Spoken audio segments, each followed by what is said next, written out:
la prisión preventiva oficiosa y para qué ha servido en la práctica, Olga? Mira, es obviamente una prisión preventiva que por haber cometido ciertas conductas consideradas como delitos, ya no te dan la oportunidad de enfrentar un proceso penal en libertad, sino que necesariamente te recluye. Y esto ha sido verdaderamente un tema muy complicado, muy nefasto. Hay muchísimas personas que están en prisión preventiva, que no deberían de estar en prisión preventiva, y hay otras que sí deberían de estar y que no están.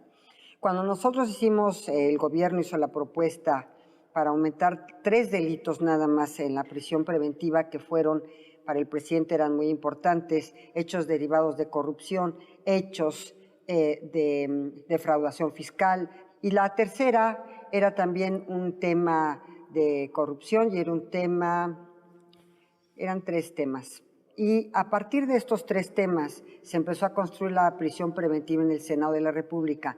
Si tú ves cómo se construyó, los demás fracciones parlamentarias empezaron a aumentar y aumentar y hechos de corrupción, ya me acordé.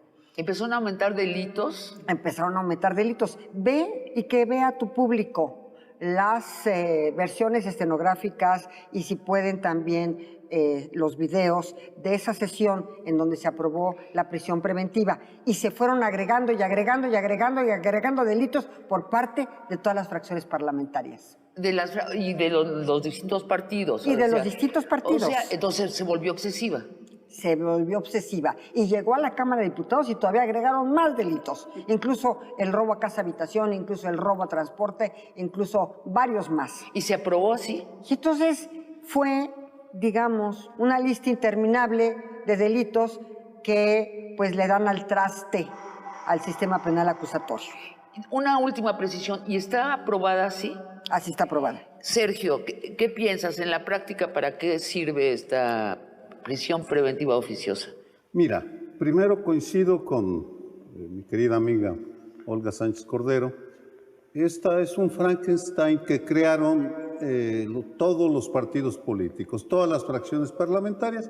Si acaso Morena fue el más entusiasta porque se lo pidió el presidente de la República y por tanto respondieron de una manera muy entusiasta.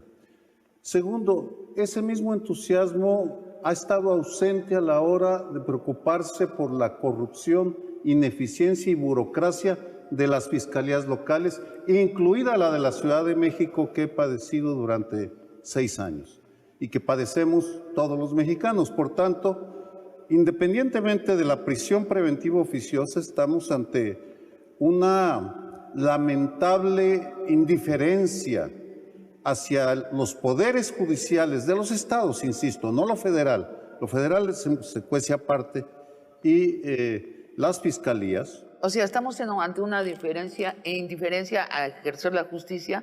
¿Y esto qué es un parche o qué es la prisión preventiva oficiosa? La prisión preventiva es cuando tú llegas ante un juez de primera instancia para evitarse investigar.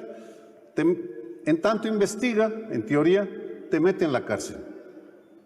Pero meten en la cárcel con tanta facilidad porque lamentablemente, y esto va, qué bueno que lo preguntas, a la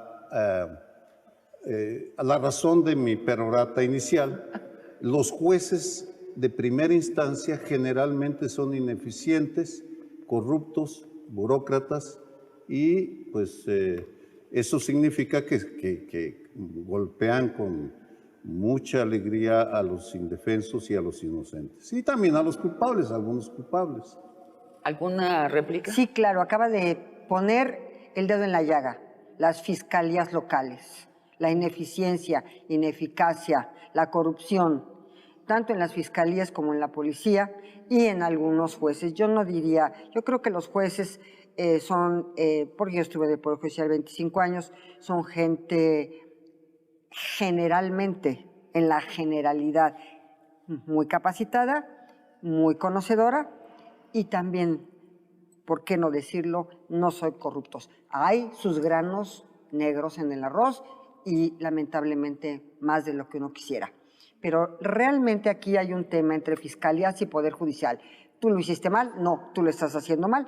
Y entonces teníamos una puerta giratoria en el reclusorio constante y continua que a la ciudadanía le molestaba demasiado.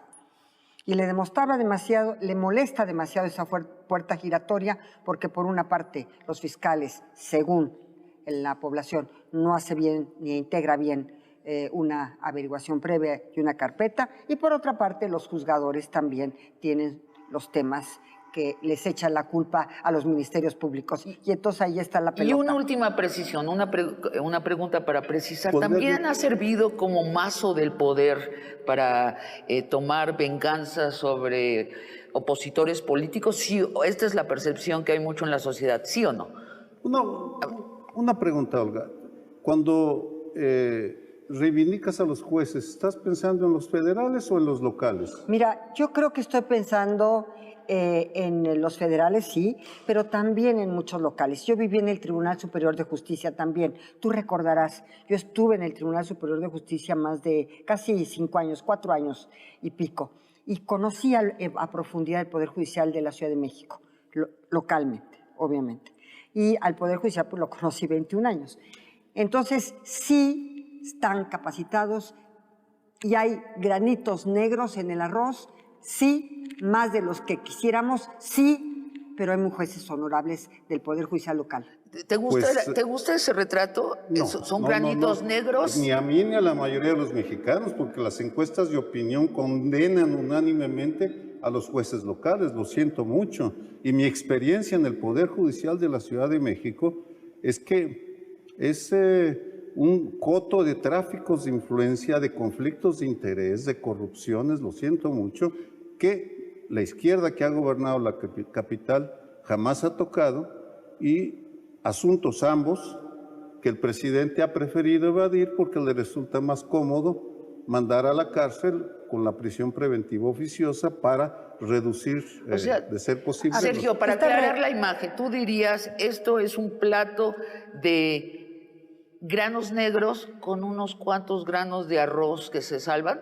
Para mí o sea, sí. Al revés de lo que está diciendo Olga. Para mí sí, basado en encuestas de opinión sobre el comportamiento del Poder Judicial local, insisto. Sí, a ver. El federal es otra historia, porque allí sí ha habido una profesionalización indudable desde la reforma del 94 en la Suprema Corte. A ver, Ok, Olga, ¿es correcto? no, yo ¿Difieres? yo creo que el arroz es muy blanco y los granitos negros son pocos. Ajá. Y te voy a decir por qué. Cuando yo viví dentro del Poder Judicial de la Ciudad de México, sí, efectivamente tiene razón, Sergio, hay influyentismos, sí. Hay línea por parte de los presidentes y de algunas presidentes de los tribunales, estoy refiriéndome, a sus jueces, lamentablemente en muchas ocasiones sí la hay. Pero yo, ¿cuál fue mi experiencia? A mí jamás, Saturnino Agüero, jamás, y te lo puedo decir y te lo puedo firmar, me habló para darme una línea de algún asunto. Nunca, nunca. Todos los asuntos que yo resolví, mi querido Sergio, y yo creo que toda mi sala, fueron absolutamente sin ningún tipo de línea. Déjenme hacer otra pregunta para continuar con el tema. Dadas las circunstancias, ¿qué viene a hacer la prisión preventiva oficiosa? ¿Agravar la situación de la corrupción o aliviarla, Olga? Sí, agravarla por una razón muy sencilla, porque entonces tú tienes, digamos, esta herramienta que es muy fuerte en contra del justiciable, ¿verdad? Para algún hecho de corrupción. Cuando dices tienes, ¿quién tiene? ¿El juez? El juez. ¿Y también hay políticos atrás de esto o no?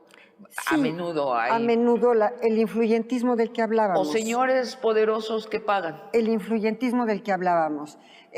Pero además, porque la sociedad está harta también de una puerta giratoria en los reclusorios. Y también estaba harta de que se le absolviera a los que a lo mejor mediáticamente ya se habían condenado en muchas ocasiones o que tenían razones para también tener un juicio paralelo mediático, ¿no? Porque también hay otra cosa. Creo que el Poder Judicial, mi querido Sergio, no ha sabido comunicar sus resoluciones. Ese es uno de los grandes temas también. Y no ha sabido demostrar que sus argumentos son sólidos. Este es uno de los grandes temas que tenemos, la imagen que se puede dar por falta de conocimiento de la comunicación. Olga, y tú que fuiste ministra de la Suprema Corte de Justicia, ¿qué piensan los jueces locales, federales y los de la Suprema Corte de Justicia sobre la prisión preventiva oficiosa? ¿Es un bastón para ayudar a la justicia o, como tú dices, es un mazo para golpear? Es un mazo para golpear. Entonces, ¿por qué se Es un mazo para golpear. Mira, imponiendo? había delitos de cuello blanco que al presidente le preocupaban mucho, eran solamente 3. Y entonces el presidente decía, es que estos tres delitos no deben de dar como consecuencia una impunidad de quienes los cometen y debería de estar sancionado desde la prisión preventiva para que estas gentes no enfrenten sus procesos en libertad, ya que la mayor parte de estas personas son delitos de cuello blanco. Entonces, en interés de lo que lo preocupa al presidente, estamos metiendo un problema para el resto de la justicia. A ver, fue la causa que originó la modificación a este artículo constitucional, al 19 constitucional. Los demás fueron construyéndose con las demás fracciones parlamentarias, que no era la intención de que se quedaran ahí. Sergio. Evidentemente, al llegar cuando hablamos del presidente vamos a estar en divergencia porque yo creo que ha cometido errores. Uno de ellos, que no se ha preocupado por el Poder Judicial ni midió las consecuencias de la prisión preventiva oficiosa y no ha rectificado. Pero yo quisiera, la prisión preventiva oficiosa es un mazo, no lo voy a cambiar el adjetivo. Tenemos una divergencia sobre el Poder Judicial local.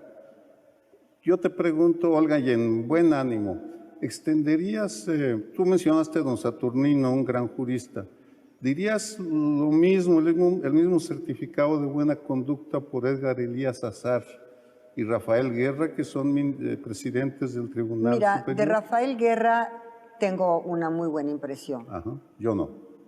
Y de Edgar Elías, pues había una, ¿qué te diré? Pues un tema generalizado de que sí había un tanto influyentismo.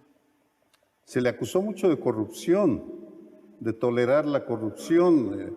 Incluso Dolia Esteves lo incluyó en la lista de los más corruptos de México hace años y sin embargo estuvo ahí más de 10 años. Más de 10 años, porque modificaba la ley orgánica del Poder Judicial de la Ciudad de México cada vez que tenía que retirarse y volvía a reelegirse. Y eso es malo. Eso es malo, porque ¿Y por qué no lo condenan con la misma energía? Yo pregunto, si van a transformar, y yo creo que me refiero a Morena, al gobierno de Morena, de la 4T, si han intentado transformar algunas cosas de manera positiva, ¿por qué se han olvidado del Poder Judicial? Mira, te voy a decir por qué. ¿Por qué se olvidan todos los gobiernos del Poder Judicial, no nada más Morena? ¿Por qué se olvidan todas las fracciones y a lo largo de la historia se han olvidado del Poder Judicial? Y te voy a decir por qué.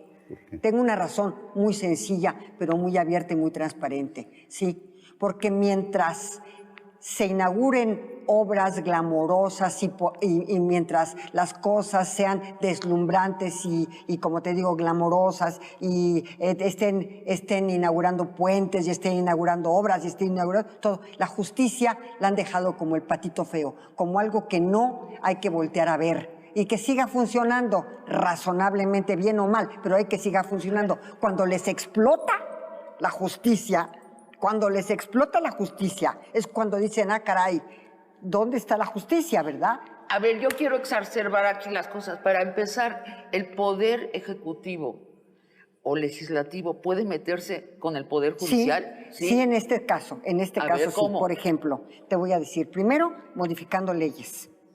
Ajá. Eso es uno de los grandes temas, ¿no? Es que es una colaboración entre poderes. Tú me dices, ¿se puede meter una colaboración entre poderes y una coordinación entre poderes? Tiene que haber necesariamente, sobre todo cuando las fiscalías eran procuradurías y estaban a cargo de los ejecutivos locales. Por supuesto que los ejecutivos locales tienen que hacer a través de sus fiscalías, procuradurías, ¿no? Un trabajo bien hecho para que entonces pudiera tener elementos los juzgadores para poder avanzar conjunta y coordinadamente. No digo intromisión, digo colaboración y coordinación entre poderes, porque no se puede ver al Poder Judicial aislado, al Poder Legislativo aislado. No, el Poder Legislativo tiene que saber las necesidades de modificación de leyes. La respuesta es sí.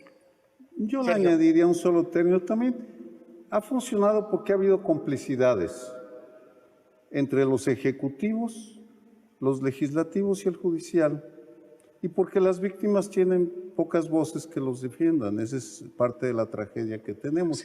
Pero, en fin, es un tema inacabable. Yo no soy abogado, aclaro al auditorio. Sí, pero mira, Sergio, qué bueno que tocas este tema. Y tienes razón en varios aspectos. Las víctimas, que es la que siempre a mí me preocupó desde que estaba yo en el Poder Judicial de la Ciudad de México. Es cierto. Y sobre todo, las más vulnerables, en donde están en una circunstancia de que no tienen ni siquiera defensores. Sí, la respuesta es sí. Y te voy a decir algo. Hay gobernadores que ni siquiera saben que tienen una defensoría dentro de la estructura de gobierno, piensan que la estructura de defensoría pública está en el Poder Judicial o está en otro lado, pero no necesariamente en el gobierno. Nunca voltean a ver a la defensoría, nunca voltean a ver a las instancias que pueden defender a estas víctimas que tú señalas como personas vulnerables. La respuesta es sí.